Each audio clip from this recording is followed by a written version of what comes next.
बिस्मिल्लाहिर्रहमानिर्रहीम अस्सलाम वालेकुम। इजराइल की 76 साल तारीख में कभी ऐसा नहीं हुआ कि पूरे का पूरा इजराइल शटडाउन हो गया है। आप अंदाजा करें कि एयरपोर्ट्स के ऊपर फ्लाइट्स कैंसिल हैं, ना कोई आ रहा है ना कोई जा रहा है। यूनिवर्सिटीज शटडाउन हो चुकी हैं, लोगों के एयरपोर्ट्स के ऊपर सामान बिखरे पड़े हैं, कोई मुल्क छोड़कर जाना चाह रहा है। अवाम लाखों की तादाद में सड़कों पर निकले हुए हैं। तिल अवीव पूरे का पूरा जाम हो चुका है। इसके अलावा यूनिवर्सिटीज बंद हैं, हस्पतालों में सिर्फ इमरजेंसी काम कर रही है, मॉल्स बंद हैं, कारोबारी मामला सारे बंद हैं, शॉप्स क्लोज हो गई हैं, सड़कें बंद हैं, ट्रांसपोर्ट बंद है। अवाम ने वहां पर आग लगा दी है। ये इजराइल की तारीख में कभी भी ऐसा नहीं हुआ कि फौज ने भी हाथ खड़े कर दिए हैं कि हम अवाम के सामने गोलियां नहीं चला सकते, ये नहीं काम कर सकते, अब हमारे हालात खराब हैं। और ये इतना खतरनाक खेल हो गया है कि पूरे का पूरा इजराइल इस वक्त शट डाउन हो गया है और नेतन्याहू को लाले पड़ गया। आप उस शख्स की शक्ल देखिए जरा, वो आवाम से आया गुफ्तगू करने के लिए, उनको कह रहा है मेरा दिल तुम्हारे साथ रो रहा है, मैं ये कर लूंगा, मैं वो कर लूंगा, मैं पूरी कोशिश की थी, मैं बचा नहीं सका। सीन ये हुआ है इसराइल के साथ, इतना बड़ा गेम हो गया है, आप अंदाजा नहीं कर सकते हुआ क्या है। असल में इस्माइल हानिया को मारना इनको इतना महंगा पड़ गया है। हुआ क्या है कि यहया सिनवार आया है इस वक्त, यानी हमास का लीडर जो बना है, उस शख्स ने आकर किया क्या, उसने एक स्ट्रेटजी अपनाई है, सारी आवाम सड़कों पर आ गई और इसराइल की इंटेलिजेंस एजेंसियां सर पकड़कर बैठ गई हैं। अमेरिका ने नेतन्याहू को कह दिया है कि तुम्हारे जाने के दिन आ गए, या तो इस डील को फाइनल कर लो या घर जाने की तैयारी करो और गिरफ्तार होने की भी तैयारी करो। उसने किया क्या है, होता ये था कि इसराइल की फोर्सेस जानती थी और जाकर बमबारी करती थी बिल्डिंग्स के अंदर, खास तौर पर टनल्स में बमबारी करती थी बहुत सारी। इनको पता चलता था कि जी ये बमबारी हो रही है, ये कैदियों को लेकर आगे मूव कर जाते थे। ये असल में अब तक की आप समझ रहे पूरे एक साल से ये स्ट्रेटजी थी। इसीलिए आप देखें कि इक्का दुक्का कैदी जो थे वो मारे गए थे। कभी भी नहीं ऐसा हुआ कि उनके 6 कैदी मारे गए। इससे सीन ये होता था कि इसराइल की फोर्सेस समझती थी हम इसको यानी बिल्कुल दीवार की तरफ पुश कर देंगे, आखिरी कोना रह जाएगा, हम इनको सारे को जाकर पकड़ लेंगे या जो भी सूरत हाल होगी। उन्होंने इस दफा किया क्या, उन्होंने जो कैदी थे उनको उसी बिल्डिंग में रखा। इनको पता था कि मारे यानी आप ये सोचें कि यहया सिनवार ने कहा, वो कहता है कि दिफाई काम नहीं करना। आपको पता है उसका माइंडसेट बिल्कुल अलग है। वो 24 साल इसराइल की जेल में रहा है, उसने इसराइल के अंदर तक अपना नेटवर्क बिछाया हुआ, तो उसको हिब्रू लैंग्वेज भी आती है। उसने काम ये किया, उसने इनको कहा कि भाई इस वक्त दिफाई नहीं एग्रेसिव करना काम। उस चक्कर में हुआ क्या, इनको अंदाजा हुआ कि इसराइल की फौजें आ रही हैं, वो इस फलानी बिल्डिंग में आ रही है। इसने ऑर्डर जारी किए कि उनके जो कैदी हैं आपने उनको लेकर नहीं जाना, अब उनको यहीं पर छोड़ दें और अपने बंदे और बाकी कैदियों को लेकर चले गए, यानी मुख्तलिफ जगह पर कैदी रखे। इसराइल ने वहां पर कर दी बमबारी। इसराइल ने कहा है कि हमास ने इनको मारा है, जबकि जो अवाम सड़कों पर निकली हुई है वो कह रहे हैं कि नहीं, इनको मारने वाला बीबी है, यानी नेतन्याहू का जो निकनेम है बीबी, वो कहते हैं कि इसने मारा है। अब वो कह रहे हैं कि इसने बमबारी की, इसने फलाना किया। अब हुआ क्या कि इसराइल की फौज ने वहां पर बमबारी की, स्ट्राइक किया, वो बिल्डिंग्स, वो सुरंगें, वो तबाह होगी, ये भी सारे मारे गए। अब असल में इसराइल की फौज को नेतन्याहू एक्सपेक्ट नहीं कर रहे थे कि ये सब कुछ हो जाएगा। उधर से हमास ने कह दी थी देखिए ये मारे गए फलाना।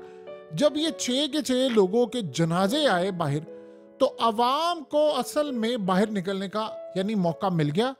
अब वो कर क्या रहे हैं कि उन्होंने हाईवेज वहां पर जला दी हैं, ब्लॉक कर दी हैं। नेतन्याहू का गिरेबान पकड़ने के लिए पूरी अवाम निकली है, वो कह रही है इसके घर के बाहर आ गए हैं। अब सीन ये हुआ है कि लोग उनके जो ताबूत हैं वो उठाकर पूरे इजराइल के अंदर चक्कर लगा रहे हैं। वो कह रहे हैं कि हमने इनको किसी सूरत दफनाना नहीं है जब तक ऐसी सूरत हाल ना पैदा हो जाए कि जंग बंदी ना करें। अब असल में उसके बाद लोगों को ये लगता है कि हालात खराब है। अवाम जो सड़कों पर निकली वो लोग रो रहे हैं, वो चीख रहे हैं। अब हुआ क्या कि जिनके कैदी है उनके घर वालों के ऊपर इन्होंने घोड़े चढ़ा दिए। डॉक्टर इनकी मदद करने के लिए आए, डॉक्टर्स को वो मार रहे हैं। अब इस सूरत हाल में डॉक्टर्स ने भी हड़तालें कर दी, पूरे का पूरा मुल्क बंद हो गया। अब वो असल में जो यहया सिनवार ने इनके साथ स्ट्रेटजी की है वो इनके गले पड़ गई है कि अभी यानी उनके पास समझ ले 125 के करीब या 150 के करीब कैदी हैं।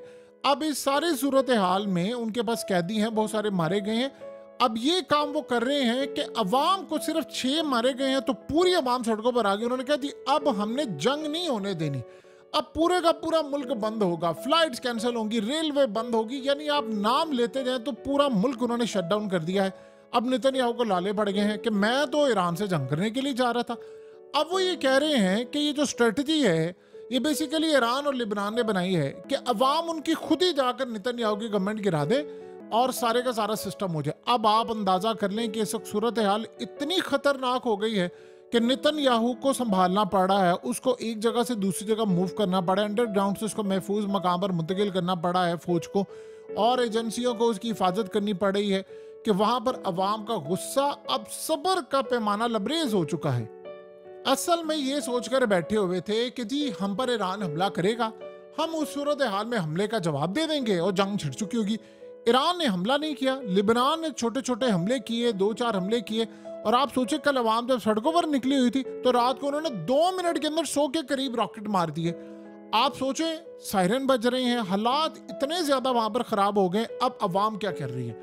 अब उन्होंने कहा है कि जी हमें नेतन्याहू का इस्तीफा तो चाहिए चाहिए, ये इसको घर भेजें, हमने नहीं छोड़ना, मुल्क पूरा बंद कर दिया। जब आपने पूरे मुल्क की इकोनॉमी बंद कर दी है, इन्वेस्टर वहां से भाग गया है, यमन आप देखिए कि हमले धड़ाधड़ कर रहा है, तो फिर बताएं सारी सूरत हाल में ये कैसे लड़ाई लड़ सकते हैं? ये एक स्ट्रेटजी थी जो कि इस्माइल हानिया के मरने के बाद इन्होंने अप्लाई की। अब असल में उस वक्त होता ये था कि इस्माइल हानिया का दबाव ये होता था कि नहीं हमने बातचीत करनी है, वो असल में पॉलिटिकल आदमी था। ये जो याहिया सिनवार है ये ऑलरेडी उसकी सारी जिंदगी जंगों में गुजरी है, वो लड़ता रहा है, तो उसका मानना ये है कि नहीं पॉलिसी बिल्कुल अग्रेसिव होनी चाहिए। उसने कहा जी इनको ऐसे रखो। अब इनको ये नहीं पता कि हम अगली बिल्डिंग पर हमला करने के लिए जाए उसमें कितने लोग हों, और वो करते क्या है, उन्होंने सबकी वीडियोस बनाई हुई है, सबकी वीडियोस, और सारे उस वीडियो में कह क्या रहे हैं कि जी नेतन्याहू ये काम करे। अब कैदी जो आए हैं बाहर उन्होंने आकर बताया कि जी नेतन्याहू असल में काम ये कर रहा था, हमें वहां पर उन्होंने बताया कि जी गजा से फौजें ये ले जाए वापस, हमारा गजा हमारे हवाले कर दें, चाहे वो टूट गया, जो कुछ भी हो गया, बर्बाद हो गया, हम फिर भी उसको मैनेज कर लेंगे, इनको के फौजें ले जाएं। वो कह रहे हैं कि सिर्फ अपनी फौजें यहाँ से ले जाएं, ये पट्टी हमारी खाली कर दें और हम आपको रिहा कर देंगे।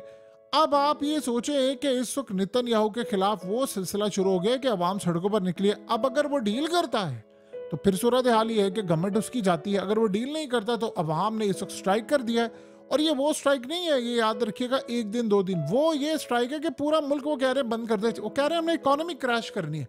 आज आप देख ले स्टॉक मार्केट क्रैश हो रही है, उनकी करेंसीज क्रैश हो रही हैं। और दूसरा सिलसिला ये है कि अमेरिका से लेकर सारी दुनिया तक ये इल्ज़ाम कह रहे हैं जी उन्होंने हमास ने मारा है, फलाना किया, जो मर्जी किया, लेकिन जो पॉलिसी है, अब इसराइल मजीद अगर बढ़ के अगर ऑपरेशन करता है, बिल्डिंग्स तबाह करता है, फौज को भेजता है, तो फौजी जो है वो भी रिलेक्टेंट है। उनकी भी अब खबरें आ रही कि उन्होंने इनकार कर दिया है कि भाई हमने नहीं जाना गजा के अंदर। अब वो ये सोच रहे हैं कि भाई अगर हम जाकर वहां ऑपरेशन करें तो वहां पर कैदी हो, मारे जाएं, फिर क्या बनेगा? क्योंकि उनको ऑर्डर ये नहीं है कि आपने अंदर जाकर करना है। मसला पहले क्या होता था कि वो अंदर जाते थे, अंदर सुरंगों में मारे जाते थे, उन्होंने इनको पूरा ट्रैप किया होता था, अब वो पूरी बिल्डिंग गिरा देते। अब ये भी उनके लिए मसला है कि पूरी बिल्डिंग गिरा दें या पूरी सुरंग उड़ा दें, तो वहां पर उनके कैदी होते, उनको ये भी नहीं समझ आ रही। यानी वो जो स्ट्रेटजी अब तक इन्होंने बनाई थी कि जी अब तक इसराइल हमला कर चुका होगा ईरान के ऊपर, ईरान इन पर कर चुका होगा, लिबनान पर कर चुका, अब एक ही सूरत हाल है कि इसराइल या तो ये जंग छेड़ दे, ईरान पर जाकर हमला कर दे, तो पता नहीं फिर सूरत हाल क्या होगी। लेकिन अब आवाम इस वक्त हालत ये है, नेतन्याहू उनसे माफिया मांगता फिर कहता जी मैं बड़ी कोशिश कर रहा था, हमास ने डील फाइनलाइज नहीं की, वो डील के ऊपर साइन नहीं करे। अब वो कह रहे जी वो शर्त नहीं मान रहे। अब वो शर्त क्या है? शर्त ये है कि जी हमारी फौज रहेगी वहां पर और हम जंगबंदी मुकम्मल नहीं करेंगे। तो फिर आपने शराइत क्या रखी हुई है?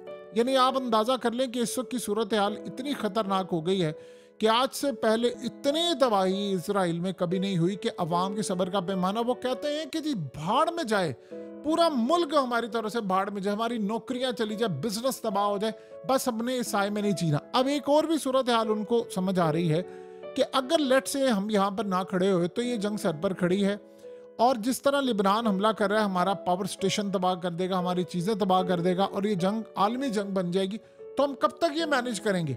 अगर लेट्स से कि अगर इस सारी सूरत हाल में ये हमला कर देते हैं ईरान पर या बाकी ताकतों पर और उन्होंने पलट कर वार कर दिया, तो हम कहां पर जाएंगे?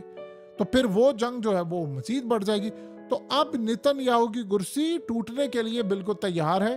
देखिए फौज भी अब नहीं बचा सकती, एजेंसियां भी इसको नहीं बचा सकती। अब ये दो ही रास्ते हैं, या तो आप डील कर लेंगे या फिर अवाम आपका धड़न तख्ता कर सकती है। तीसरी कोई सूरत हाल इस वक्त नजर नहीं आ रही। और इसराइल में अब ऐसा लग रहा है कि बांग्लादेश का मॉडल लगने वाला है। और याद रहे बांग्लादेश का मॉडल के अंदर अवाम निकली थी, और उसमें अब एक चीज आप ज़हन में रख लें, उधर तो चले फौज और ये सारी चीजें जो थी वो भी हसीना वाजिद के साथ ही, यहाँ पर फौज खिलाफ है, एजेंसियां भी खिलाफ है। आपको पता मुसाद का चीफ भी खिलाफ है, शिन बैत का डायरेक्टर भी खिलाफ है।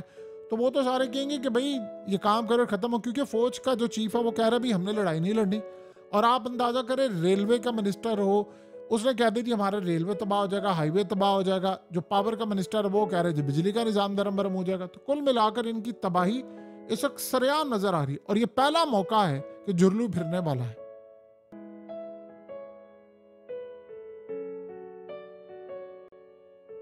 हकीकत टीवी को सब्सक्राइब करना मत भूलें, वीडियो को लाइक करें, शेयर करें और कमेंट सेक्शन में अपनी राय का इजहार जरूर करें।